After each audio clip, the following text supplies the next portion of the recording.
संत रामपाल जी महाराज एक ऐसे महान संत जिन्होंने अपनी सतभक्ति, तत्व ज्ञान, करुणा और सेवा के बल पर समाज में नई मिसाल कायम की है। संत रामपाल जी महाराज की अगुवाई में उनके सभी सतलोक आश्रमों से समाज कल्याण के अद्भुत कार्यों ने समाज को सुनहरे भविष्य की एक नई उम्मीद दिखाई है। संत रामपाल जी महाराज से नाम दीक्षा लेने के बाद लाखों लोगों की लाइलाज बीमारियां जैसे कैंसर, एड्स आदि ठीक हुई। संत जी के ज्ञान से प्रेरित होकर उनके अनुयायियों ने लाखों यूनिट रक्तदान किया। संत जी ने लाखों बहन बेटियों का दहेज मुक्त विवाह करवाया।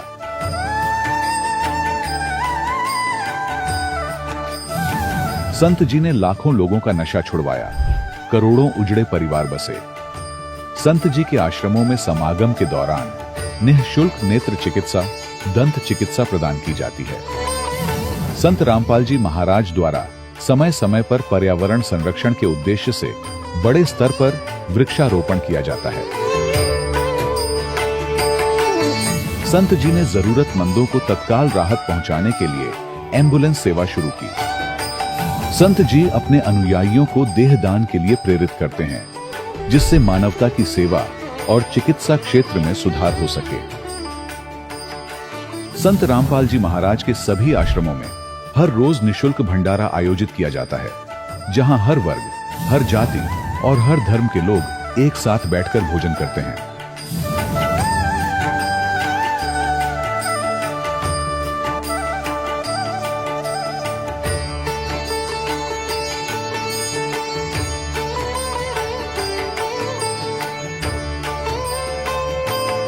संत रामपाल जी महाराज के आश्रम में हजारों बुजुर्गों को सम्मान और प्यार के साथ जीवन जीने का अवसर मिलता है। उनके खाने, रहने और स्वास्थ्य की पूरी जिम्मेदारी संत रामपाल जी महाराज उठाते हैं। अनाथ बच्चों के लिए संत रामपाल जी महाराज के सभी आश्रम किसी वरदान से कम नहीं। यहाँ उन्हें शिक्षा, संस्कार और भविष्य के लिए बेहतर अवसर प्रदान किए जाते हैं। चाहे बाढ़ हो, भूकंप या महामारी, संत रामपाल जी महाराज और उनके अनुयायी हमेशा ही जरूरतमंदों के लिए सबसे आगे खड़े रहते हैं।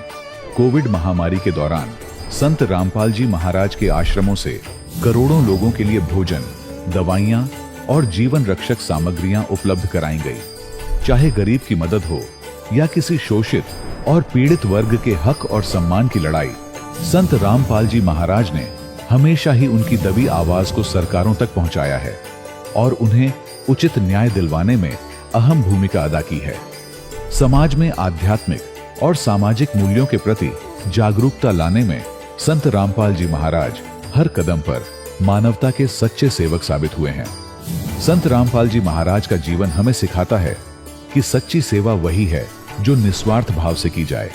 आइए हम भी इस महान सेवा के कार्य में इस महान संत से जुड़ें और संत रामपाल जी महाराज से नाम दीक्षा लेकर अपने जीवन को धन्य बनाएं।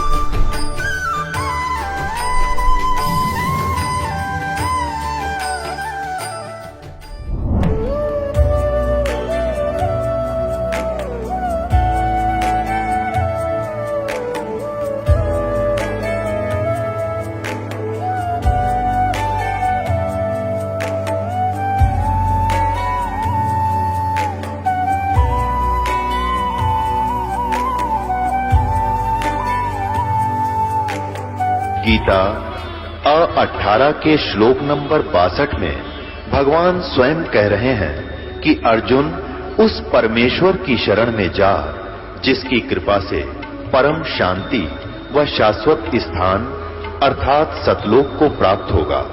वो परमेश्वर कौन है, कहां है, कैसा है, जानने के लिए कृपया अवश्य सुनिए जगत गुरु तत्वदर्शी संत रामपाल जी महाराज के अमृत वचन। नमस्कार दर्शकों, समाज में लाखों धर्म गुरुओं की भीड़ है जो इस बात का दावा करते हैं कि हम ही पूर्ण संत हैं जो सही भक्ति साधना बताते हैं। सवाल यह उठता है कि पूर्ण संत की पहचान आखिर क्या है। दर्शकों, इन्हीं सवालों के चक्रव्यूह में घिरे हुए थे गुरदीप जी, जो कुरुक्षेत्र हरियाणा के निवासी हैं। इन्होंने अपने जीवन का काफी लंबा समय निरंकारी पंथ में बिताया, जिससे इन्हें कोई लाभ नहीं मिला। गुरदीप जी का कहना है कि इनकी जिंदगी तब बदली जब इन्होंने संत रामपाल जी महाराज की शरण ग्रहण की। आइए जानते हैं कि गुरदीप जी ऐसा क्यों कह रहे हैं। सुनते हैं गुरदीप जी की कहानी उन्हीं की जुबानी। सर नमस्कार। नमस्कार सर क्या नाम है आपका? सर, मेरा नाम गुरदीप दास है। कहाँ से आए हैं? सर, मैं डिस्ट्रिक्ट कुरुक्षेत्र तहसील पिहेवा के गांव धनीरामपुरा में रहता हूँ। संत रामपाल जी महाराज से नाम दीक्षा कब लिया आपने? सर, संत रामपाल जी से मैंने सन 2004 में नाम लिया, नवंबर में। सर संत रामपाल जी महाराज की शरण में आने से पहले क्या भक्ति साधनाएं करते थे आप? सर, संत रामपाल जी की शरण में आने से पहले मैं बचपन से ही, जैसे कि हमारे माता पिता निरंकारी पंथ से जुड़े हुए थे और वही साधना बचपन से मुझे मिली वो कर रहा था। सत्संग वगैरह अटेंड करता था, सेवा करता था। उसके अलावा हमारे पास में ही उरनाया गांव में वहाँ शिव का मंदिर है, वहाँ भी जाता था और उसके अलावा गुरुद्वारा वगैरह में भी आता जाता रहता था। सर जो साधनाएं आप करते थे उन सभी साधनाओं को करने से आपको क्या लाभ मिले? सर, इसके बारे में हमें पता नहीं था अभी भक्ति से लाभ होता क्या है, लेकिन थोड़ा सा अंतरात्मा में ऐसा क्वेश्चन उठता था, कोई ऐसी भक्ति मिल जाए जिसके मोक्ष की प्राप्ति हो जाए। सर अब आपने नाम दीक्षा कहाँ से ले रखी है? सर, इस समय मैंने संत रामपाल जी महाराज से दीक्षा ली रही। सर कहा जाता है कि गुरु नहीं बदलना चाहिए, गुरु बदलना पाप है। सर पहले आपने किसी और पंथ से नाम दीक्षा ले रखी थी, अब संत रामपाल जी महाराज को गुरु बना लिया है। सर क्या कहना चाहेंगे? सर, एक ये झूठी धारणा है कि गुरु नहीं बदलना चाहिए। जैसे कोई आदमी बीमार हो जाता है तो उसका इलाज उस डॉक्टर से नहीं हो पाता तो दूसरे डॉक्टर पर जाता है, और इस धारणा पे वो चिपका रहे कि डॉक्टर को नहीं बदलना तो मर जाएगा। इसी प्रकार ये मोक्ष का मार्ग है, और इस मोक्ष के मार्ग पर हमें पता लग रहा है कि वहाँ मोक्ष नहीं हो सकता तो हमें गुरु बदल लेना चाहिए। सर हम आपसे ये जानना चाहेंगे कि संत रामपाल जी महाराज के शरण में कैसे आए आप? सर, संत रामपाल जी की शरण में परमात्मा की कृपा से ही मैं आया। सर, बचपन में मेरी अंतरात्मा में ऐसा क्वेश्चन उठता है, जो पवित्र शास्त्र गीता जी है इसमें कोई ऐसा ज्ञान है जिससे मोक्ष हो सकता है। जैसे 8वीं में 10वीं क्लास में पढ़ता था स्टूडेंट लाइफ में, तो मेरे मन में आता था कि गीता जी में कोई ऐसा रहस्य है जिससे मोक्ष की प्राप्ति हो सकती है। और परमात्मा की कृपा से ही हमारे गुरुदेव संत रामपाल जी की लिखी हुई एक पुस्तक गहरी नज़र गीता में हमें प्राप्त हुई।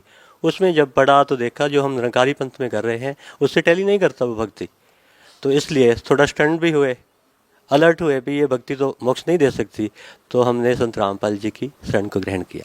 सर हम यहाँ पे आपसे ये बात जानना चाहेंगे कि संत रामपाल जी महाराज से नाम दीक्षा लेने के बाद आपको क्या लाभ मिले? सर, संत रामपाल जी की शरण में आने के बाद हमें सैकड़ों लाभ हुए। अगर आपको बताना शुरू करूँगा तो शायद इतना टाइम नहीं आप दे पाओगे, लेकिन जो मेन लाभ मैं आपको बताता हूँ। सबसे पहला लाभ तो ये हुआ कि मुझे नौकरी मिली, जिसकी कि मुझे आस नहीं थी कि मुझे नौकरी मिलेगी। आज परमात्मा ने मुझको UHBB में असिस्टेंट इंजीनियर बनाया है, ये परमात्मा की कृपा से है। दूसरा लाभ ये हुआ मुझे सर कि मेरी मैरिज 2000 में हुई थी। 4 साल तक वो निरंकारी पंथ में साधना करते हुए मुझे पुत्र की प्राप्ति नहीं हुई, संतान नहीं मिली थी, और 3 बार भक्तमती के पेट में जो बच्चा था वो डिस्ट्रॉय हो जाता था। लेकिन जब संत रामपाल जी की शरण में आए तो नाम लेने के बाद तो हमें पुत्र रत्न की प्राप्ति हुई। ये पुत्र रत्न की प्राप्ति मुझे संत रामपाल जी की शरण में आने के बाद दूसरा ये लाभ हुआ। तीसरा लाभ सर मुझे ये हुआ कि परमात्मा ने मुझे जीवन दान दिया। एक बार ना पुराना आश्रम है गुरुदेव का बरवाड़ा में, वहाँ पे गए हुए थे। जब गुरुजी से आशीर्वाद लेने गए तो गुरुजी कहने लगे, बेटा दर्शन के लिए जल्दी जल्दी आया करो। तो मेरी बुद्धि इतनी मोटी थी, मैं समझ नहीं पाया कि परमात्मा संत रामपाल जी क्या कह रहे हैं। मेरे मन में था मैं 1 हफ्ते या 15 दिन के बाद चला जाता हूँ तो बहुत ज़्यादा मैं तो दर्शन कर रहा हूँ, तो समझ नहीं पाया उस बात को भी परमात्मा, क्योंकि जो संत बोलते हैं तो संत ही जानते हैं, हम तो जीव बुद्धि के इंसान हैं, हमें नहीं पता। उसके 1 हफ्ते के बाद मैं इस्माइलाबाद, यहाँ एक कस्बा है पेवा के पास, वहाँ से आ रहा था। तो मुझे था 7 बजे का रात का टाइम था, भी जाके ना संध्या आरती करनी है। तो अंधेरा था, मोटर बाइक पे था सर मैं, आगे से एक शराब पी हुई थी एक आदमी ने, वो स्कूटर पे था, उसकी स्कूटर की लाइट भी नहीं थी।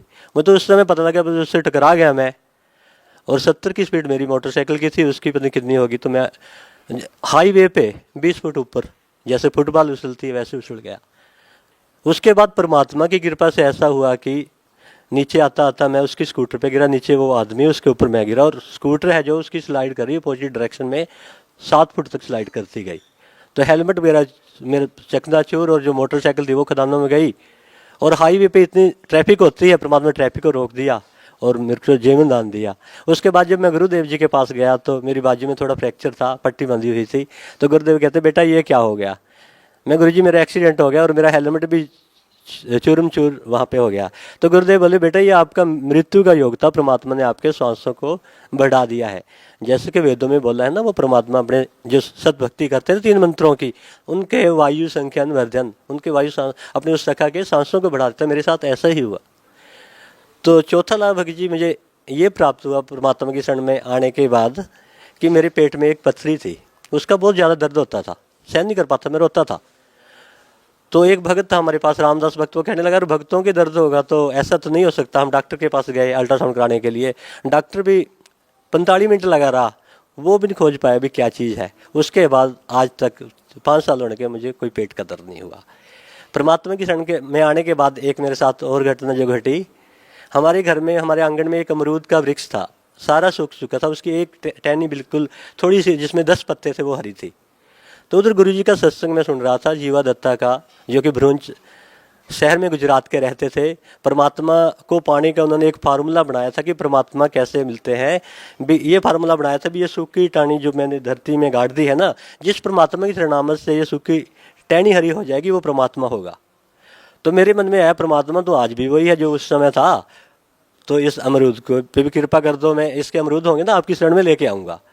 तो आज भक्त जी वो अमरूद हरा का भरा है, लाल अमरूद उसको इतने अच्छे लगते हैं, भक्त खाते हैं ना, वो कहते हैं इस लोक के अमरूद नहीं है, ये किसी दूसरे लोग के, वो परमात्मा की कृपा से मिले। ऐसे ऐसे भक्त जी कई लाभ हुए। जैसे एक बार कोई जरूरी डॉक्यूमेंट था, मैंने अपनी उसमें रखा हुआ था अलमारी में, तो मैं उसको ढूंढ रहा था, मुझे नहीं मिला, 3 बार ढूंढ चुका था। मैंने ना दंडवत प्रणाम किया गुरु जी को, मैं परमात्मा आज आप रक्षा करना, ये जरूरी है, मुझे मिलना चाहिए, नहीं तो मेरी भक्ति में खंडन आएगा, चिंता बनेगी।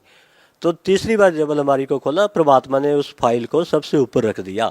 3 बार प्राप्त करने से प्रयास नहीं मिला, चौथी बार परमात्मा की कृपा से सबसे ऊपर मिला। ऐसे ऐसे हजारों चमत्कार परमात्मा कर चुका है। सर हिंदुस्तान में बहुत सारे धर्मगुरु हैं, संत रामपाल जी महाराज से नाम दीक्षा क्यों लिया आपने? सर ये क्वेश्चन आपने काफ़ी महत्वपूर्ण पूछा। गुरु तो बहुत है, लेकिन हमें आज तक गुरु जी के बारे में पता नहीं था कि असली गुरु कौन होता है और नकली कौन होता है। किसी भी गुरु को परखने के लिए कोई कसौटी होती है, कोई मापदंड होता है जिसपे उस गुरु को परख सकते हैं। आज तक हमें ज्ञान नहीं था, धार्मिक गुरुओं के शरण में तो गए हुए थे, लेकिन हमें ज्ञान नहीं था कि गुरु को परखना कैसे होता है। गुरु जी संत रामपाल जी के शरण में आने के बाद हमें पता लगा कि सच्चा गुरु क्या होता है। जैसे कि गीता जी के 16वें अध्याय में बताया है असली गुरु के बारे में, कहता है अर्जुन जो शास्त्र विधियों को त्याग कर भक्ति में मनमाना आचरण करता है, ना उनको कोई सुख, ना कोई सिद्धि, ना कोई परम गति। इसलिए भक्ति में तेरा क्या कर्तव्य है, क्या अकर्तव्य, इसके लिए शास्त्र प्रमाण है, और तो शास्त्र विहित ही कर्म कर। तो अब हमें पता लगा हम तो शास्त्रों से बाहर चल रहे थे। तो ये ज्ञान शास्त्रों के अनुसार आज संसार में कोई नहीं दे रहा। एक तो ये कारण है कि गुरु जी के शरण में आया।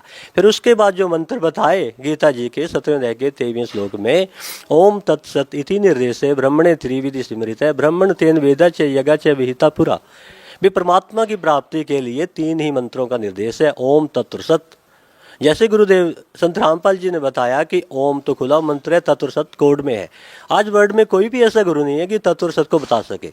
ओम लेवल तक का भी कोई संत नहीं जिसको पूरी नॉलेज हो कि ओम की भक्ति के साथ क्या टर्म कंडीशन लागू होती हैं, कैसे किया जाता है, 5 तरह के यज्ञ चलते हैं। तो गीता जी में बताया गया है कि ओम मंत्र जिस परमात्मा का मंत्र है वहाँ से तो भक्ति की शुरुआत है, आरंभ करनी है। आज जितने भी ये संत महात्मा है कोई भी ओम की भक्ति नहीं दे रहा, तो इसलिए संत रामपाल जी के शरण में आया। ऐसे ऐसे और भी कारण है। गीता जी के 4th अध्याय के 34 श्लोक में बताया है, तत्विधि प्राणी पेतन परिप्रश्न ज्ञानी ज्ञानम तत्वदर्शिनीम उपदेशयन्ति। मोक्ष का मार्ग तो तुझे तत्वदर्शी संत के पास ही मिलेगा, उससे विधि पूछना। तो जितने भी ये संत थे, अगर ये पूर्ण संत होते तो तत्वदर्शी संत अपने नाम के साथ लिखवाते। अब कोई मेडिकल स्टोर की दुकान है तो मेडिकल स्टोर तो उसके ऊपर लिखा होगा ना। अगर डॉक्टर की दुकान तो डॉक्टर लिखेगा, किराने की दुकान तो किराना लिखेगा। जिस संत के पास ये भक्ति विधि थी वही तो लिख सकता। आज तक किसी भी संत ने तत्वदर्शी संत नहीं लिखा। तो ये गुरु वही गुरु है जो 4th अध्याय के 34 श्लोक में लिखा है, तत्वदर्शी संत। तो गुरु जी पहली बार इस कलयुग में जहाँ तक है भी अपने नाम के साथ तत्वदर्शी संत लिख रहे हैं, इसलिए संत रामपाल जी के शरण में हम आ गए। सर कुछ लोगों की धारणाएं हैं कि संत रामपाल जी महाराज सभी धर्मगुरुओं की निंदा करते हैं, सर क्या कहना चाहेंगे?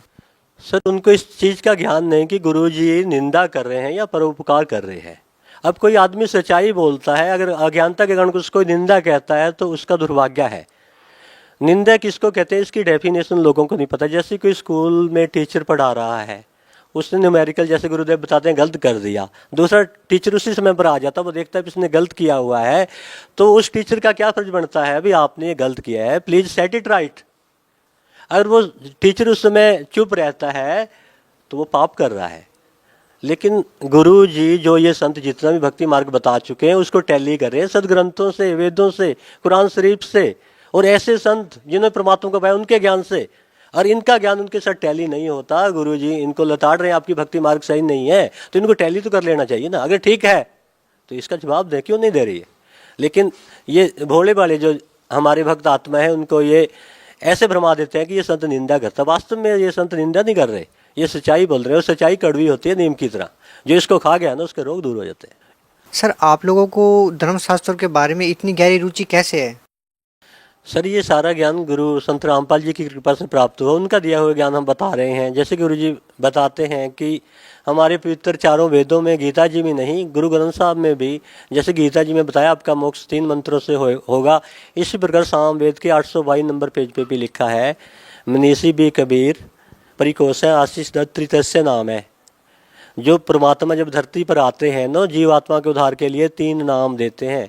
जो क्या करते हैं, जनन शरण इंद्र से वायु संख्यान वर्धन, उसको जन्म और मृत्यु के रोग से निकाल देते हैं, उसको पवित्र करते हैं और उसको सतलोक ले जाते हैं। यही बात सदगुरुदेव ने हमें बताई कि कुरान शरीफ में भी लिखी हुई है। सूरत फुरकानी सूरा नंबर 42 आयत नंबर 1 में एन सीन कप, ये 3 मंत्र हैं। यही बात गुरु ग्रंथ साहब पवित्र शास्त्र में बोली गई है 1328 नंबर पृष्ठ पे, पवित्र गुरु ग्रंथ साहब के। अग्नि बिंब पवंदी बाणी 3 नाम दे दासा, ते तस्कर जो नाम न लियो मर मर पचे 50। तो ये संत गुरु जी का जो नाम है, गुरुदेव ने जो हमें दिया है, वो नाम ऑथेंटिक है। तो जो भक्त समाज आज आप जैसे कहते पढ़े लिखे नहीं हैं, उनके बच्चे घर में पढ़े लिखे हैं, उनके बताने से उनको इस मार्ग को समझकर भक्ति के मार्ग पर लग जाना चाहिए, जिससे उनका भी उद्धार हो और जो पढ़े लिखे हैं उन सब का उद्धार हो। सर जो साधक आज भी संत रामपाल जी महाराज से जुड़ना चाहते हैं वो संत रामपाल जी महाराज से कैसे जुड़ सकते हैं? सर जो लोग संत रामपाल जी से जुड़ना चाहते हैं, आज टीवी चैनल पे आजकल गुरुदेव के सत्संग आ रहे हैं, उनके नीचे पीले येलो कलर की पट्टी आती है, उसमें मोबाइल नंबर होते हैं, उन पे संपर्क करके आप जैसे जिला वाइज सदगुरु जी ने नामदान देने का आदेश दिया, वहाँ पे जाके अपना उद्धार करवा सकते हैं भक्तात्मा। सर संत रामपाल जी महाराज से नाम दीक्षा लेने के लिए कितने पैसे देने होंगे? सर इसके लिए कोई पैसा नहीं देना पड़ता, ये तो लोग वैसे अफवाह उड़ाते हैं। हम जब नाम लिए था कोई पैसा नहीं लिया गया, उल्टा वहाँ से अच्छा खाना मिलता है रहने के लिए और स्नान के लिए, और अच्छा खाना मिलता है, कोई पैसा नहीं लिया जाता। ये तो लोग वैसे एक तरह की अफवाह उड़ाते हैं, ऐसा कुछ नहीं है, सच्चाई है, वहाँ कोई पैसा नहीं लिया जाता। सर सतलोक आश्रम बरवाला के बारे में आप क्या कहना चाहेंगे? सतलोक आश्रम बरवाला पूरी धरती पर एक बहुत अच्छा स्थान है, जहाँ के परमात्मा की भक्ति की शुरुआत इस कलयुग में हुई है और परमात्मा वास्तविक स्थान दे रहे हैं। ऐसा पवित्र स्थान मेरे अंदाजे में तो पूरे विश्व में कहीं भी नहीं है। सर भगत समाज को क्या संदेश देना चाहेंगे? सर भक्त समाज को संदेश तो नहीं, करबद्ध होकर हम प्रार्थना ही कर सकते हैं कि आज तक जितने भी हमारे हिंदुस्तान में इस कलयुग में संत हैं, किसी को भी परमात्मा के बारे में नॉलेज नहीं, परमात्मा कौन है जिसका ऑथेंटिक प्रूफ ये दे सके। जबकि गीता जी के 8वें अध्याय के 9वें श्लोक में लिखा है, कवियम पुराणम अति सीताराम अचिंत्य वर्णन आदित्य वर्णन प्रशस्ते। वो परमात्मा जब यहाँ धरती पर आता है तो एक कवि का रोल करता है, उस परमात्मा की भक्ति करनी चाहिए। और इसी बात का समर्थन हमारे वेद भी करते हैं। जैसे कि हमारे ऋग्वेद में मंडल नंबर 9 में बताया गया है, कबीर गिरबी काव्ये न कबीर संत सो में पवित्रम अतियेति रेबन। वो कवियम जो कवि रूप में परमात्मा यहाँ धरती पर आता है, अपनी कबीर वाणी के माध्यम से, अपनी कविताओं के माध्यम से अपनी भक्तात्माओं को पवित्र करता है और 3 मंत्र का नाम देता है। उसको यहाँ प्रसिद्ध कवि की उपाधि दे दी जाती है, जिसके बारे में गीता के 8वें अध्याय के 9वें श्लोक में कवि में बोला है, उसको यहाँ कवि की उपाधि दे दी जाती है। लेकिन वो परमात्मा वास्तविक रूप में तृतीय धाम की उस स्थायी भूमि पर एक संत रूप में विराजमान है, एक शासन पर वो परमात्मा है। आज तक जितने भी संत थे उनको ये नहीं पता परमात्मा कौन है।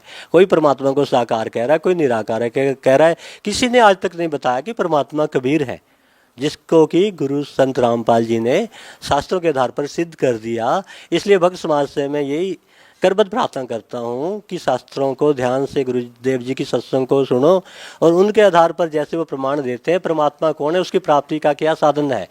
जब प्रमाण मिल गए तो किंतु परंतु कोई क्वेश्चन नहीं रह जाता, तो आपको परमात्मा की भक्ति करके यहाँ से पीछा छुड़वाना चाहिए। ये संदेश देना चाहता हूँ। सर बहुत बहुत धन्यवाद आपका। दर्शकों, अभी आपने सुने संत रामपाल जी महाराज से दीक्षा प्राप्त करके सुखी हुए भक्त के अनुभव। अब देखिए जगत गुरु तत्वदर्शी संत रामपाल जी महाराज के मंगल प्रवचन। अब इस दास पे कृपा की है परमात्मा ने, वो सार शब्द भी आपको उपलब्ध कराया जा रहा है। आदेश परमात्मा का इसी समय होना था, क्योंकि इससे पहले हम अशिक्षित थे। 1947 में भारत स्वतंत्र हुआ, उससे पहले हमारे यहाँ शिक्षा बिल्कुल नहीं थी। 1951 में दास का जन्म हुआ, दास को भेजा परमात्मा ने, और उसके बाद एकदम शिक्षा का विस्फोट हो गया। आज बच्चा बच्चा शिक्षित है, और यह शिक्षा हमारी सबसे बड़ी शत्रु है, क्योंकि इसने हमें बेईमान बना दिया। संसारिक सुविधाओं के उपलब्ध करने के लिए भाई बहन का भी आदर करना भूल गए, माता पिता का भी सत्कार रहा नहीं। लेकिन इससे एक लाभ बहुत गजब का है कि हम सदग्रंथों को स्वयं पहचान और समझ सकते हैं, जिससे हमारा कल्याण संभव है। इसलिए परमात्मा ने ये आज तक नहीं दिया ये बखेड़ा। सतयुग से लेकर और द्वापर तक आप देख लो, जनता को इस आग में नहीं जलने दिया। शिक्षा वाली में एक वर्ग था विशेष, वो केवल सदग्रंथों को पढ़ने के लिए शिक्षित होते थे, और नहीं तो इसमें चातुरता ज्यादा आती है, बेईमाना गणा चाहता है। आप किसी ऑफिस में जाकर देख लो, आग लगी पड़ी है, कोई सीधा मुंह बात नहीं करे, पैसे बिना जिक्र नहीं है, और एक बार कुछ कहेगा दूसरी बार कुछ झूठ बोलेगा, सारे दिन कर्म फोड़ा अपने हुए। और फिर उनके घरों में जाकर देख लेना कि कर टूट रहे हैं। एक व्यक्ति आया यहाँ पर के, उसके 2 लड़के दोनों अपाहिज, और काफी दिनों के बाद उसने बताया कि मैं ऐसे ऐसे नौकरी करता हूँ और ऐसे करता हूँ, हमारा तरह कर्म फोड़ दिए। तने तो अपना भट्ठा बैठा लिया, बकवाद करनी बंद कर देना। बोला जी नहीं, जिस दिन से नाम लिया मैंने छोड़ दी सारी रिश्वत लेनी। और देखा उसके कैर टूट रहा उसके घर पे। तो अपने आत्माओं, जैसे कर का जहर का रंगोरी हो, कहो कौन तिस खावे राम रंगोरी हो। इस जहर ने कौन खाओगा फिर? जब ज्ञान होगा, दास चाहता है आपको इतना शाना बना दूं कि आपको विष दिखाई दे। ये जो क्रियाएं तुम कर रहे हो, जिससे बड़े चाव के साथ और निर्भय होकर करते हो। अब क्या प्रसंग चल रहा है कि किस चीज से मोक्ष होगा? वो मंत्र है सतनाम, और सतनाम है 2 अक्षर का। हरिदास स्वामी वाला सतनाम का बेराना, वो सतनाम की तो खान का है पीण का, ले थोड़ी सी रिहर्सल करा देता उनकी। अब ये राधा स्वामी वाले श्रद्धालु क्या कहते हैं कि हमारे गुरुवादा ज्ञान वेदों और गीता तो ऊपर का है, और अपने वेदों और गीता की कोई आवश्यकता नहीं, और हम तो त्रिकुटी से प्रारंभ करते हैं, नीचे की हमने आवश्यकता नहीं। पुण्यात्माओं, त्रिकुटी इज द इंटरनेशनल एयरपोर्ट। त्रिकुटी ये समझो कि अंतर्राष्ट्रीय हवाई अड्डा है। अंतर्राष्ट्रीय हवाई अड्डा पर इंसान जब जाता है, पहले उसका पासपोर्ट होता है, उद्देश्य होता है कि इस देश में जाना, पासपोर्ट बन चुका होता है, रास्ते की किराए की टिकट भी उसकी बन चुकी होती है।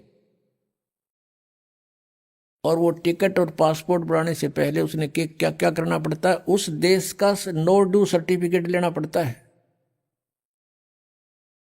सभी अधिकारियों से जा जाकर उसने वहां का क्लियरेंस चिट लेनी पड़ती है, तब वो एयरपोर्ट पर जा सकता है और विदेश जा सकता है। अब हमारे शरीर के अंदर जो है, ये हमारा शरीर है, इसके अंदर हमारे आत्मा है, जीव है, और इसके बैकबोन जो रीढ़ की हड्डी है, इसके अंदर अंदर की तरफ कमल बने हुए हैं। जहां ये खत्म होती है रीढ़ की हड्डी नीचे गुदा के पास, इससे 2 उंगल ऊपर अंदर की तरफ मूल कमल है, गणेश जी का वास है। और उससे ऊपर 2 उंगल ऊपर सावित्री ब्रह्मा जी का वास है। एक अधिष्ठान चक्र बोलते हैं उसको, यानी स्वाधिष्ठान, स्वाद चक्र लिखा अग्र संतों ने। उससे फिर नाभि, जो सुंडी है हमारी, नाभि के पीछे रीढ़ की हड्डी के साथ में एक नाभि कमल है, विष्णु और लक्ष्मी जी का उस पर आधिपत्य है। और हृदय कमल, ये हृदय हार्ट नहीं, हृदय माने बीच का, यानी दोनों सतनों के बीच में, यहाँ पर बैक साइड में रीढ़ की हड्डी के अंदर की तरफ, बैकबोन के अंदर, तो वहाँ एक 16 कमल की पत्तियों का, यानी वो एक चक्र है। इसमें शिव और पार्वती का स्थान है। फिर यहाँ कंठ कमल में, यहाँ नहीं, इसके सामने बैक में, यहाँ पर जहाँ से रीढ़ हड्डी की हड्डी थोड़ा सा बैंड होती है, ये 12 पंखड़ियों का कमल है। यहाँ पर इसका शिव और पार्वती का 12 पंखड़ियों का है, और दुर्गा का जो है वो 16 पंखड़ियों का एक कमल जैसे आकार की आंतड़ी सी बनी है, कमल के पत्तों के आकार की। तो ऐसे इन सभी इन प्रधानों के ऑफिस कार्यालय है हमारे शरीर में। आत्मा चलेगी जब हृदय कमल से। हृदय कमल में इसका भी वास है, क्योंकि एक स्थान पर हर तरह की व्यवस्था होती है। तो ऐसा पूरे ब्रह्मांड का चित्र, जैसे टेलीविजन होता है ना, टेलीविजन, उसमें चैनल लगे हैं, ऐसे शरीर में चैनल है। उस चैनल में कार्यक्रम, जिस भी चैनल को ऑन करोगे वो होता कहीं और है, कार्यक्रम दृष्टिगोचर होता है यहाँ पर। ऐसे ये है। तो हमने जब यहाँ से चलेंगे तो मूल कमल से स्टार्ट होगा हमारा नो ड्यू सर्टिफिकेट लेना। तो हम ये आपको मंत्र देते हैं, इनसे यहाँ का ऋण जो इन प्रधानों का आपका सब समाप्त हुआ मिलेगा, और आपका नो ड्यू सर्टिफिकेट बना बनाया तैयार पाओगे इनके पास। और फिर आओगे आप त्रिकुटी पर, वहां पर इस 2 अक्षर के मंत्र का जाप की कमाई आपके काम आवेगी। इनके पास अक्षर तो एक भी कोई ना, 5 काल के। और बात करें त्रिकुटी पर जान की, इन त्रिकुटी तो ऐसी बना रखी जैसे बरवाले का बस स्टैंड हो, कोई पहुंच जा, पैदल जाओ चाहे रिक्शा में बैठ के। बालकों का खेल नहीं है वहां त्रिकुटी तक पहुंचना। और इस मंत्र से और इस परमात्मा की शरण से ये बिल्कुल आसान है वहां जाना। और इनका ज्ञान दिखाते हैं जो वेदों से भी ऊपर का ज्ञान बताते हैं। देखिएगा, सारवचन राधा स्वामी वार्तिक, राधा स्वामी सत्संग व्यास से प्रकाशित। ये है सारवचन वार्तिक। प्रकाशक हैं जगदीश चंद्र सेठी, सेक्रेटरी राधा स्वामी सत्संग व्यास, डेरा बाबा जयमल सिंह, पंजाब। 2003 में 16वां संस्करण छपा इसका। और ये इसके printed in India bye Lakshmi offset printers, Delhi, इतने का ये भूमिका है इनकी। यहाँ पर इस भूमिका में स्पष्ट लिखा कि सारवचन राधा स्वामी वार्तिक आजूर स्वामी जी, यानी शिवदयाल जी के महाराज के वचनों का संग्रह है। ये वचन सत्संगों तथा अन्य चर्चाओं के दौरान सत्संगियों ने नोट किए थे। स्वामी जी महाराज के परम धाम सिधारने के कुछ वर्ष बाद इनका संग्रह करके पुस्तक रूप में छपवाया गया था। सन 1902 में, ओहो आज 1911 हो गया, आज 2011 है, 109 वर्ष हो गए इस अज्ञान को पढ़ते पढ़ते। 1902 में बाबा जयमल सिंह जी महाराज ने सारवचन राधा स्वामी वार्तिक को पहली बार गुरमुखी लिपि में छपवाया। प्रस्तुत पुस्तक उसी गुरमुख प्रथम गुरमुखी संस्करण के अनुसार है, और अभी इसका हिंदी संस्करण प्रकाशित किया जा रहा है। 1902 में तो पंजाबी में छपा, और उससे पहले एक छिपी हुई थी, और उससे फिर ये हिंदी में बनाई गई। अब कौन थे वो परम धनी जिसने इस पुस्तक में वचन बोले हैं? स्वामी जी महाराज का शुभ नाम सेठ शिवदयाल सिंह जी था। आपने 25 अगस्त 1818 में आगरा शहर में जन्म लिया। आपके पिताजी का नाम सेठ दिलवाली सिंह जी था तथा माताजी का नाम महामाया जी था। आपके पूर्वज पंजाब के रहने वाले थे तथा घर में गुरु ग्रंथ साहिब का पाठ किया जाता था। देखा, अगर इनके ये हाथ लग जाते तो ये मंत्र भी देते पाते। आपके माता पिता हाथरस के प्रसिद्ध संत तुलसी साहिब के भगत थे। स्वामी जी महाराज ने भी तुलसी साहिब जी की काफी संगति की थी।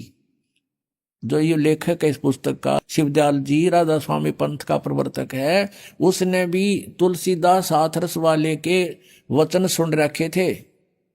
बचपन से स्वामी जी महाराज का रुझान अध्यात्म की ओर था। आपने एक कमरे में बैठकर 17 वर्ष सूरत शब्द योग का अभ्यास किया। ये प्रमाण तले गुरु नानक साहिब की वाणी के। और आप डले डोए हठ योग करा, 17 वर्ष तक सूरत शब्द योग का अभ्यास किया। और सन 1961 में बसंत पंचमी के दिन खुले तौर पर आम सत्संग और सूरत शब्द योग का उपदेश शुरू किया। ये और आगे फिर गंध फैलाया इन्होंने। अब इसके देखिएगा, राधा स्वामी दयाल की दया, इसी पुस्तक में चल रहे हैं हम। खुलासा हजूर उपदेश हजूर राधा स्वामी साहब का। अब शिवदयाल जी को राधा स्वामी कहने लग गए हैं। वचन यहाँ से शुरू होता है, ये जगत नासवान है, ये दफा, ये गीता जैसे श्लोक है इनके, ये मंत्र संख्या। दफा 1 में क्या लिखा है कि सिर्फ काम इतना है कि इंसान यानी मनुष्य अपनी सूरत यानी रूह को उसके खजाने और निकास यानी मुकाम सतनाम और राधा स्वामी में पहुंचावे।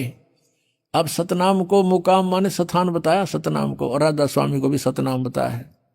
अब तीसरे में क्या लिखा वचन में, जितने आचार्य और महात्मा और अवतार और पैगंबर हर एक मजहब में हुए हैं, वे सब अपने अभ्यास के जोर से अंतर की तरफ मुकाम असली को चले। ये न कहूँ नवीन डले डोए थे, नहीं, ये यहाँ गलत बोल रहे हैं। अच्छा चलो, फिर कोई बिरला संत मंजिल 8वीं यानी राधा स्वामी पर, ये कहें सिर्फ संत मंजिल 5वीं यानी सतनाम पर। यहाँ सतनाम मंजिल है, यहाँ सतनाम मंजिल और पीछे मुकाम। मंजिल कहो, मुकाम कहो, स्थान कहो, एक ही बात है। अच्छा अब यहाँ आ जाते हम, अब वचन नंबर 4 इनका देखो 15 पृष्ठ पे। ये है सारवचन वार्तिक भाग 1 पढ़ रहे हम। इसके 4 वचन में अब समझना चाहिए कि राधा स्वामी पद सबसे ऊंचा स्थान है। मुकाम कहो, स्थान कहो, और यही नाम कुल मालिक और सच्चे साहब का है। राधा स्वामी भी कहते हैं सच्चे साहब का है, सतपुरुष का, और सच्चे खुदा का है। और इस मुकाम से यानी राधा स्वामी स्थान से 2 मुकाम, राधा स्वामी स्थान से 2 स्थान नीचे सतनाम का मुकाम है। अब सतनाम को ये स्थान बताते आ रहे हैं। ये देखो पीछे यहां तीसरे वचन में क्या कहा है कि सिर्फ संत मंजिल 5वीं यानी सतनाम में पहुंचे, सतनाम स्थान हुआ। और एक वचन में देखो, काम इतना है इंसान यानी अपनी सूरत को यानी रूह को उसके खजाने और निकास यानी मुकाम सतनाम। मुकाम माने सतान, स्थान सतनाम। अब फिर आते हम 4 नंबर पे, 15 नंबर पृष्ठ पे 4 वचन पे कहते हैं, अब समझना चाहिए कि राधा स्वामी पद सबसे ऊंचा स्थान है, और यही नाम कुल मालिक और सच्चे साहिब और सच्चे खुदा का है। और इस मुकाम से यानी राधा स्वामी स्थान से 2 स्थान नीचे सतनाम का मुकाम है। सतनाम का स्थान है, स्थान का स्थान है। सतनाम को इन्होंने क्या बोला पहले, मंजिल, मुकाम। ये मुकाम का मुकाम, इन बालकों जैसी थ्योरी अरे परम धनी कवा में सतनाम का यानी यूं सोच लो, स्थान का स्थान है, स्थान 2 स्थान नीचे स्थान का स्थान है, मुकाम सतनाम का मुकाम।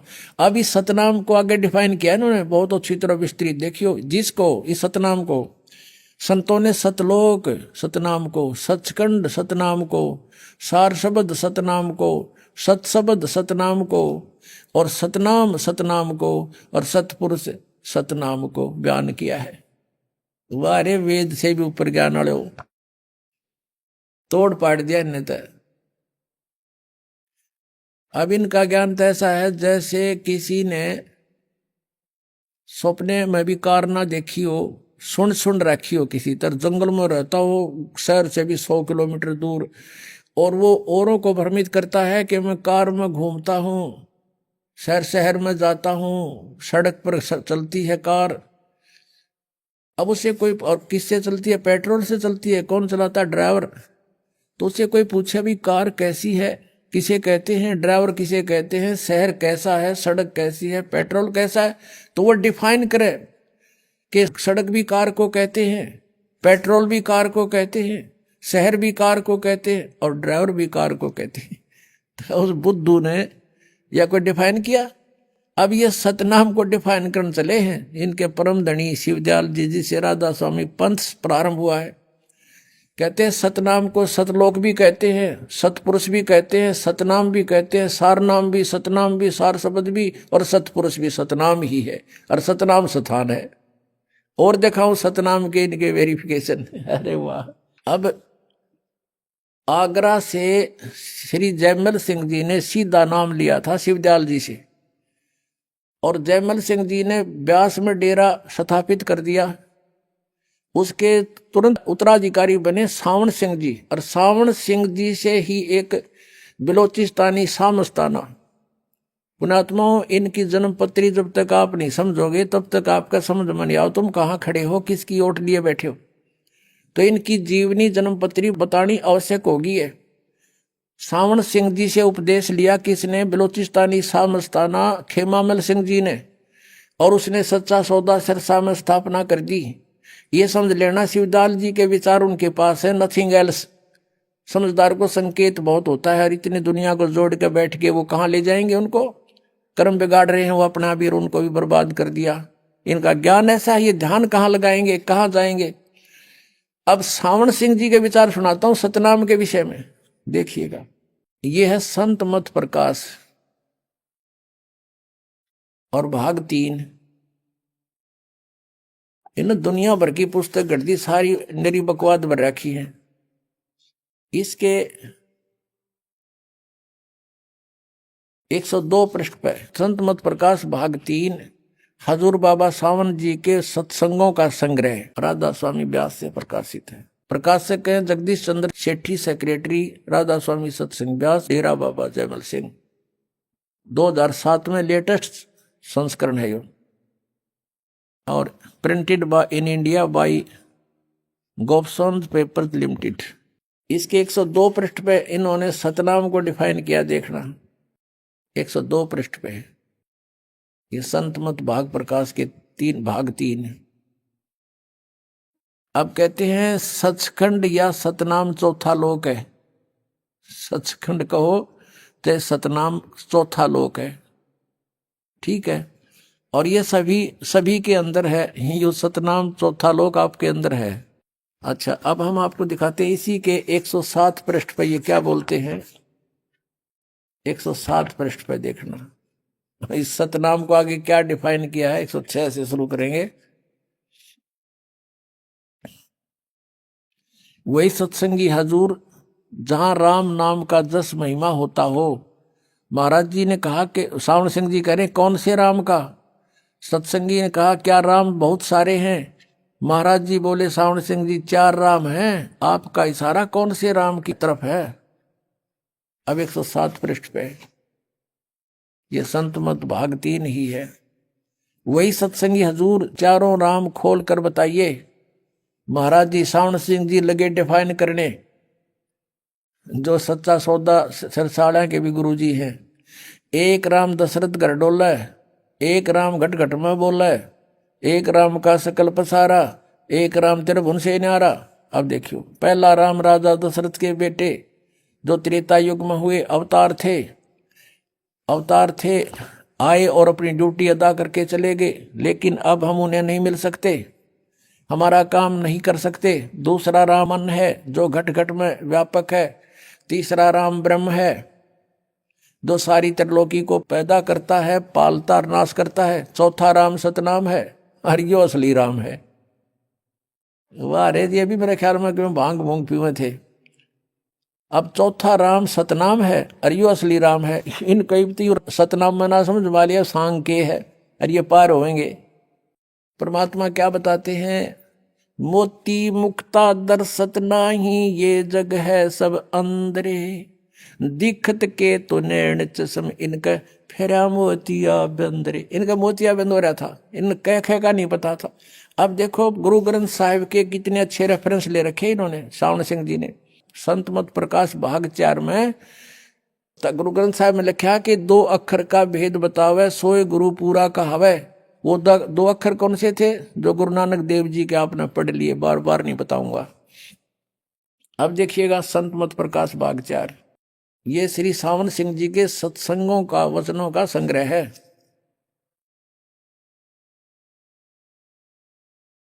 और ये इनके गीता के शिवर्ण हैं। गीता जैसे कति आज तक 150 वर्ष से चल रहे हैं, इनके सैकड़ों वर्षों से। और ये देखो इनका कौन है, प्रकाशक है संत मत भाग 4 सावन महाराज सावन सिंह जी, प्रकाशक सेवा सिंह, सेक्रेटरी राधा स्वामी सत्संग व्यास, डेरा बाबा जयमल सिंह, जिला अमृतसर। और ये पहली बार 2002 तक 10वीं बार छप चुके हैं, 2010 तक 15,000 यानी 60-70 हजार तो ये यहाँ तक छप चुकी हैं। मुद्रक है Sartaj printing press, Tanda road, Joshi estate, Jalandhar से। अब हम आते हैं इसके पृष्ठ नंबर 261 पर। यहां सावन सिंह जी अक्सर रूप निखरती चाली छोड़ दिया अब देश बेगाना, ये है अमृतवाणी शिवदयाल की। और खोलन चला है सावन सिंह। देखना, यह संसार सर है और जो अक्षर है वह ब्रह्म है और नी अक्षर पार ब्रह्म है। जब यह संसार बना हम इस महल दुनिया में गुजारा करते आ रहे हैं, किंतु अब गुरु की कृपा से आत्मा इस महल को छोड़कर सतलोक को जा रही है। गुरु ग्रंथ साहिब में बड़े गहरे और गुप्त रहस्य हैं। गुरु ग्रंथ साहिब का रेफरेंस दे रहे हैं। ये एक स्थान पर आता है 52 अक्षर लोक तरफ है तरह सब है कुछ इनके माही, ये अक्षर खिर जाएंगे वो अक्षर इनमें नाही। यानी इसका संकेत तो गुरु ग्रंथ साहिब में नानक जी की वाणी का है कि वो असली मंत्र इन वेदों में को नहीं, और वो अभी तक उनमें नहीं लिखा गया, क्योंकि उस समय आदरणीय कबीर परमेश्वर जी की, पूज्य कबीर परमेश्वर जी की वाणी भी लिखी नहीं गई थी जब गुरु ग्रंथ साहिब के नानक साहब ने वाणी बोली थी। 52 अक्षर संस्कृत भाषा के हैं, शायद ही कोई ऐसी भाषा हो। इसको अनुवाद कर रहे हैं ये सावन सिंह जी, जिसके 52 अक्षर हों। इस संसार का सारा मामला 52 अक्षरों में आ जाता है। पिंड अंड का हाल तो 52 अक्षरों में आ गया। आगे 2 अक्षर और हैं, 2 अक्षर और हैं जो पार ब्रह्म हैं। वो 2 अक्षर यू खुद तो कह रहा है पार ब्रह्म है। इसके विषय में ग्रंथ साहिब में लिखा है कि सोई गुरु पूरा कहावे 2 अक्षर का भेद बतावे, और एक छुड़ावे एक लखावे तो प्राणी निज घर को पावे। फिर कहते हैं जे तू पढ़िया पंडित बिना 2 अक्षर 2 नावा, 2 अक्षर 2 नाम है, 2 अक्षर के 2 नाम है वह। और पर्णवत नानक एक लंघाए जे कर सच समावा। ये गुरु ग्रंथ साहिब के इस पन्ने पर अंकित है।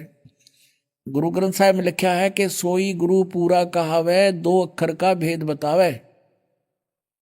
हरि ये क्या भेद बताओगा इसका देखना। यदि तुम गुणी हो ज्ञानी, इसका अनुवाद करेंगे। यदि तुम गुणी हो ज्ञानी हो तो वे अक्षर बताओ, वे अक्षर पार ब्रह्म है।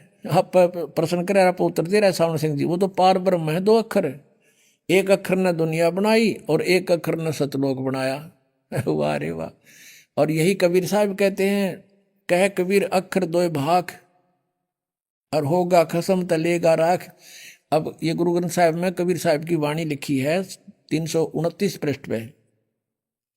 कह रहे हैं कबीर साहब कहते हैं, कह कबीर 2 अक्षर भाग, भाग माने बोल के सुना, और ये नौके आगे पाओगे पार ब्रह्म है। वो अक्षर है पार ब्रह्म पाओगे। आगे 2 अक्षर और हैं जो पार ब्रह्म है, वो मरे पाछे मिलेंगे इन्हें। और रेफरेंस दे रहे हैं जिन महापुरुषों की वाणी को, वो तो कह रहे हैं 2 अक्षर बोल भाग, यानी 2 अक्षर का नाम देना चाहिए। और होगा खसम तलेगा राख, यानी इस नाम के देने का अधिकारी कोई संत होगा तो आगे रक्षा होगी। गुरु नानक साहिब जी कहते हैं, एक अक्षर हर मन बस नानक होत निहाल। एक अक्षर और है जो सार नाम है, वो तीसरा मंत्र है। इसकी तरफ संकेत है।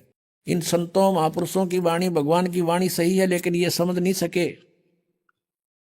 एक स्थान पर फिर गुरु साहिब कहते हैं, वेद कतेब सिमरत सब सासत, इन पढ़्या मुक्त ना होई। एक अक्षर जो गुरमुख जापे तिसकी निर्मल होई। अब गुरु ग्रंथ साहिब के इस 747 पृष्ठ पे न्यू लिखा है कि उस अक्षर का जाप करना गुरुमुख ने, यानी गुरु धारण करके गुरुमुख होकर के फिर उसका जाप करना है। ये नो के पार ब्रह्म में मिलेंगे। ये देखो वह अक्षर आपके अंदर है और पार ब्रह्म जाकर मिलेगा। ये अनुवाद करे सावण सिंह। अब वाणी क्या कह रही है गुरु ग्रंथ साहिब की कि एक अक्षर जो गुरुमुख जापे, ये तो जाप करना है गुरुमुख होके, गुरु जी का शिष्य बनकर, कोई परम संत बनाकर।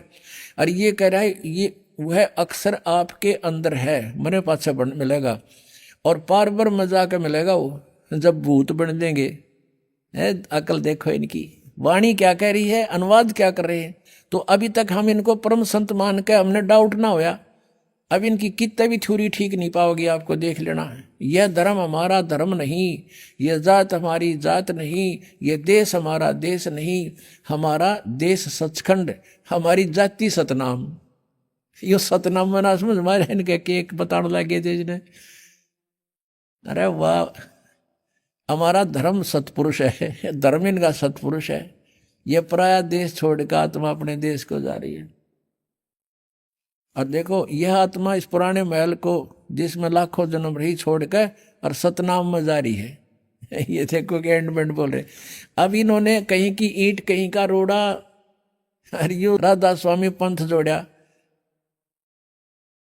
अब देखो अंदर शब्द के दर्जे हैं, ओम शब्द, सोहम शब्द और सत शब्द।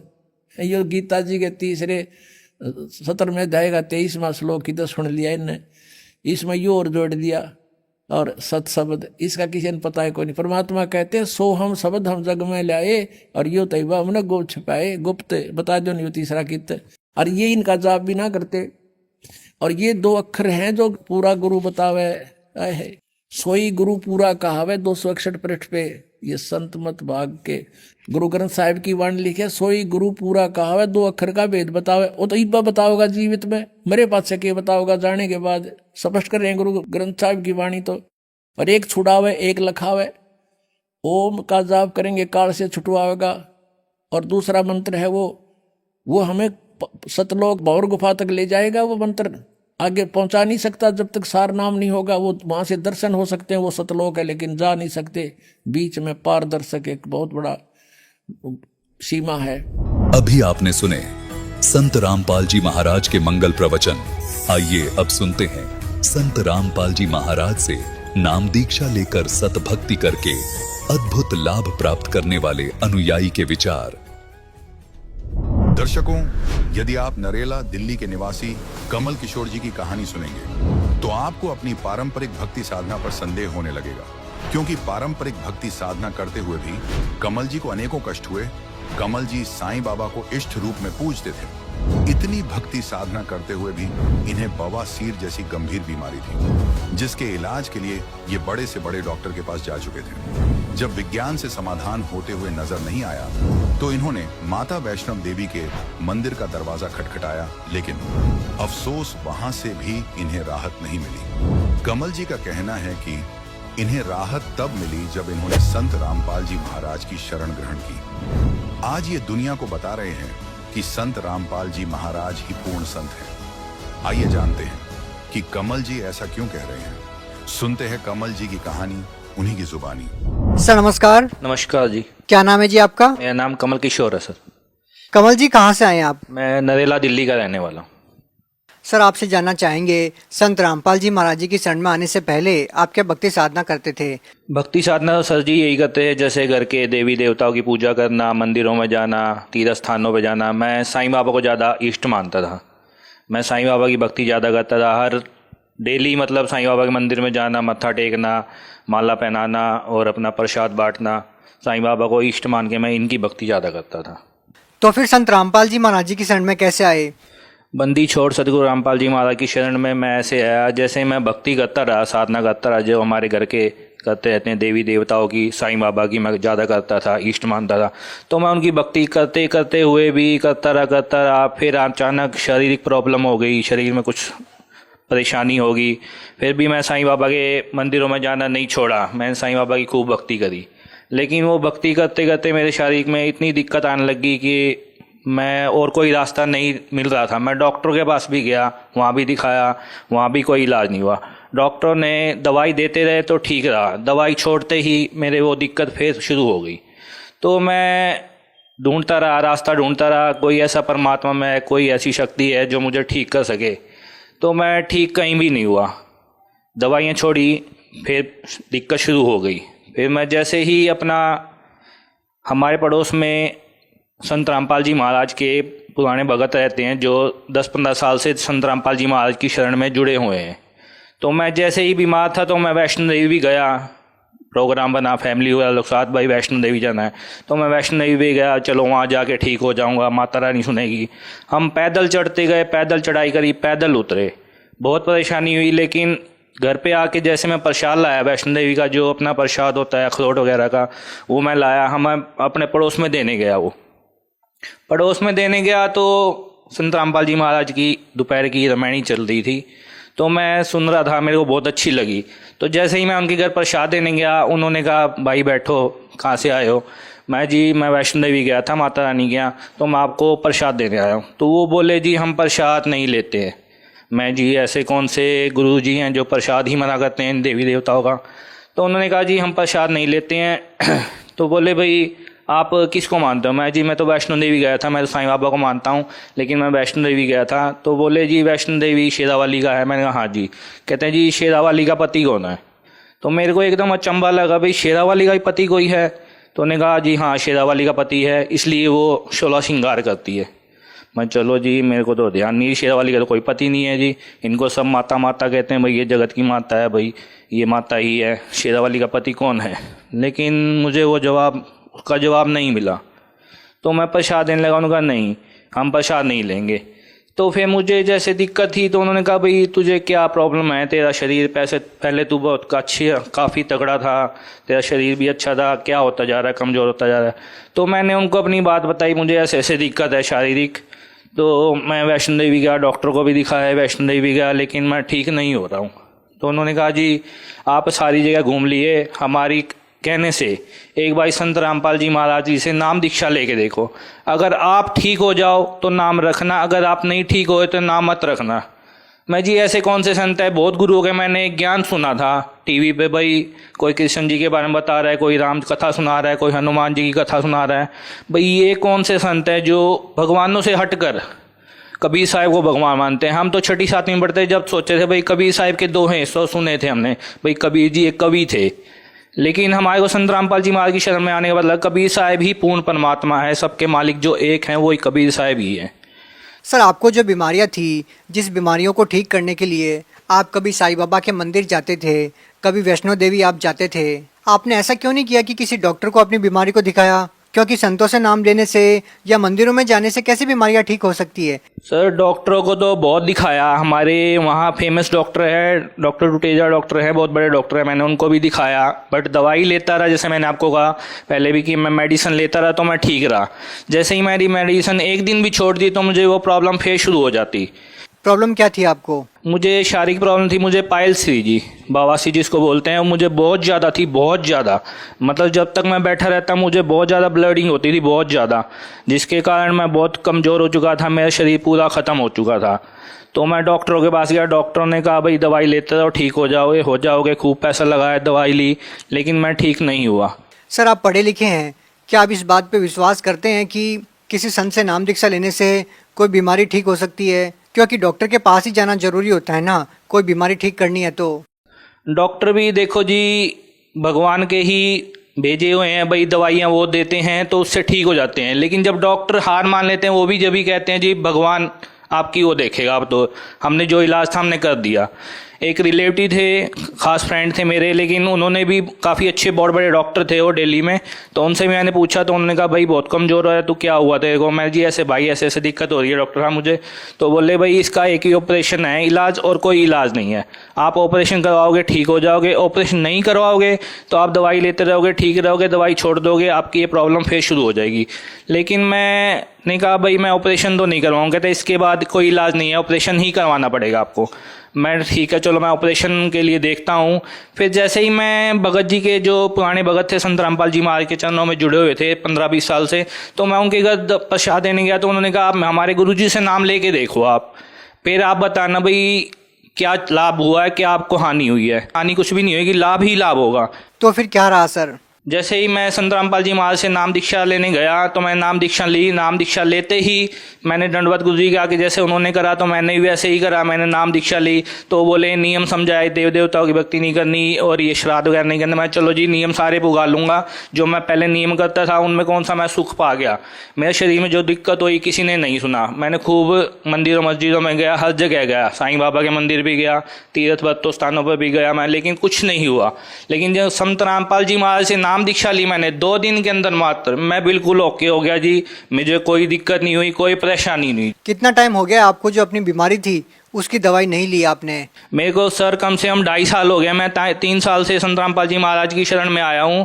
अप्रैल 2017 में मैंने नाम दीक्षा ली, उसके 3 दिन बाद ही मैं बिल्कुल ओके होने लगा हूँ जी। आज बिल्कुल मैं ठीक हूँ, मुझे 2.5-3 साल हो गए। मैं बिल्कुल बंदी छोड़ सतगुरु रामपाल जी महाराज की शरण में लगा हुआ हूँ और मैं बिल्कुल ठीक हूँ। और क्या लाभ मिले सर? सर लाभ तो बहुत मिले हैं, जैसे आध्यात्मिक लाभ मिला है। मुझे पता लगा भाई भगवान है कौन। अब मैं साईं बाबा को जैसे मानता था तो मैं मानता था भाई साईं बाबा सबके मालिक एक साईं बाबा ही हैं। लेकिन जब हम संत रामपाल जी महाराज की शरण में हमने उन गुरु जी ने हमारे को वेदों को पुराणों को खोल के दिखाया, गुरु ग्रंथ साहिब को, कुरान शरीफ को, बाइबल को, गीता खोल के दिखा भाई सबका मालिक एक कबीर परमात्मा है, पूर्ण ब्रह्म यही है सारी सृष्टि की रचना। उनका प्रमाण सारे सदग्रंथों में, सभी धर्मों के सदग्रंथों में खोल के दिखाया भाई ये परमात्मा है। जब ही मैंने माना हाँ संत रामपाल जी महाराज बिल्कुल ठीक कर रहे हैं। संत रामपाल जी महाराज ने सारे वेदों खोल के उंगली रख रख के पृष्ठ दिखाए, अध्याय दिखाए, देखो ये लिखा हुआ है, ये कबीर भगवान है, ये कबीर अल्लाह है, कबीर खुदा है, कबीर गॉड है। तो जब भी मैंने माना संत रामपाल जी महाराज ने सत्य साबित कर दिया भाई सबका मालिक जो एक है वो कबीर साहेब ही है। और लाभ बहुत मिले जी। जैसे मैंने अपना 2 व्हीकल ले रखा था तो मैंने किस्त मेरी आनी थी 2 तारीख को, तो मैंने 28 तारीख को बैंक में बैलेंस चेक करा, 4,500 रुपये थे। किस्त मेरी आनी थी 2800 रुपये, तो मैंने उसमें से 3,000 रुपये निकाल लिए सर। तो कुछ बैलेंस कम हो गया। मैं चलो कोई बात नहीं, अभी 3-4 दिन है, मैं बैलेंस और डलवा दूंगा। अभी जो काम मेरे के लिए मैंने बैलेंस निकाला है तो मैं उसको पहले काम कर लेता हूँ, फिर किस्त दिलवाऊंगा बाकी।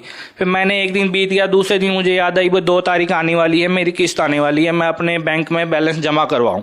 तो मैं जैसे ही कैश जमा करवाने गया बैंक में तो बैंक बंद था, किसी वजह से 3-4 दिन की छुट्टी थी, बैंक बंद था। तो मुझे टेंशन हो गई, परमात्मा बंदी छोड़। मैंने आपके चरणों में दंडवत प्रणाम किया, हाथ जोड़ा, गुरु जी महाराज आप ही देखोगे, किस्त बाउंस हो गया, किस्त बाउंस होगी, चेक बाउंस हो गया तो सारा ट्रैक मेरा खराब हो जाएगा। लाभ मुझे ये मिला जैसे मेरा बैंक बैलेंस बढ़ा हुआ मिला। जैसे ही मेरा बैलेंस लो था फिर मैं जैसे गुरुजी के आके हाथ जोड़े, गुरुजी परमात्मा ने एकदम मन के अंदर प्रेरणा करी, बेटा अपना बैंक बैलेंस चेक करो एक बार एटीएम से। मैंने जैसे एटीएम से अपना बैलेंस चेक करा तो मेरा बैलेंस बढ़ा हुआ मिला। जहाँ मेरा बैलेंस 1000 रुपये होना चाहिए था, जो मैंने पहले देखा था 1000 रुपये करीब था, लेकिन जहाँ मैंने दोबारा चेक करा तो मेरा बैंक बैलेंस 4000 रुपये हो गया। बंदी छोड़ सतगुरु रामपाल जी महाराज की इतनी दया हुई। और दूसरा लाभ मेरे ये हुआ, जैसे ही मैं रोड क्रॉस कर रहा था, मैं रॉन्ग साइड में था, इधर से ट्रैफिक आ रहा था और इधर से मैं जा रहा था, तो मैं रॉन्ग साइड में था। जैसे ही मैं रोड क्रॉस करने लगा अपने व्हीकल से तो सामने देखा मैंने कोई नहीं आ रहा, तो मैंने रोड क्रॉस करा, पीछे से गाड़ी वाले ने आके मुझे जोर से ठोका। बड़ी स्कॉर्पियो गाड़ी थी, उसने मुझे साइड मारी। मैं बंदी छोड़ सतगुरु रामपाल जी महाराज जो हमने हमारे को नाम दीक्षा जो मंत्र दे रखा है सतनाम का सुमरण करता हुआ जा रहा था, तो संत रामपाल जी महाराज ने उसी टाइम मेरे स्कूटी को एकदम बिल्कुल रोक दिया। ना मैं इधर गिरा, ना मैं उधर गिरा, ना मैं कहीं जाकर मुझे कुछ चोट लगी। टक्कर इतनी जबरदस्त थी, भगत जी आसपास वाले देखने वाले डर गए, भाई भगत जी को, इसको लड़के को कुछ हो गया, अब ये नहीं बचेगा। लेकिन मैं स्कूटी पे ही बैठा रहा और मेरी स्कूटी ना इधर हुई, ना उधर, ना आगे ना पीछे हुई, मैं बिल्कुल सेफ रहा। लेकिन घर जाके मैंने गुरु जी के दंडवत प्रणाम करी है, परमात्मा आपने रक्षा करी, आप ही रक्षा करोगे। तो मैंने घर जाके देखा तो मुझे यहाँ पे हल्की सी खरोच आई थी, इसके अलावा मुझे कुछ भी नुकसान नहीं हुआ। संत रामपाल जी महाराज की ये बहुत बड़ी दया हुई मेरे ऊपर। सर आप भगत समाज को क्या संदेश देना चाहते हैं? भगत समाज को मैं संदेश नहीं, बस हाथ जोड़ के प्रार्थना कर सकता हूँ। सिर्फ संत रामपाल जी महाराज ही पूर्ण संत इस धरती पर आ रहे हुए हैं, कबीर साहिब के अवतार। अगर आपको विश्वास करना है तो 15-20 दिन उनका सत्संग देखें, सत्संग से आपको विश्वास हो जाएगा। आजकल समाज पढ़ा लिखा है, अपने वेदों पुराणों को उठा के खुद पढ़ सकता है। तो आप पढ़ लिख के देखें भाई कि संत रामपाल जी महाराज गलत बता रहे हैं सही बता रहे हैं। 15-20 दिन सत्संग देखें, हाथ जोड़ के प्रार्थना है आप सिर्फ 15-20 दिन ही सत्संग देखें, फिर आप निर्णय कीजिए संत रामपाल जी महाराज झूठ बोल रहे हैं या सच बोल रहे हैं, तो आपको विश्वास हो जाएगा क्या ये सच है या क्या झूठ है। धन्यवाद सर। सच साहेब।